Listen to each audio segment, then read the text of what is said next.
Tadai, aš labai džiaugiuosi, kad tu nusprendė eiti į politiką ir kad supranti, kad reikia naujų veidų, naujų protingų žmonių Lietuvos politikos padangėje.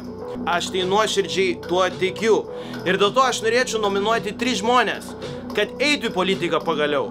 Kaip pilietinė pareiga. Aš pats irgi nenorėčiau eiti, bet suprantu, kad jeigu neina normalų žmonės į politiką, tai eis visi kiti, kurie yra mažiau normalūs. Tu eisi į politiką, tas yra puiku. Norėčiau dar nominuoti 2 žmonės. Norėčiau nominuoti Vytį Jurkonį, labai geras mano draugas, kuris yra 100% patriotas, protingas ir TSPMI dėstytojas. Taip pat norėčiau nominuoti labai gerą irgi mano draugą Roką Jamą Grajauską. Žmogus, kuris yra ir protingas, ir gerai rapuoja, ir puikiai supranta tai, kas rūpi Lietuvos jaunimui.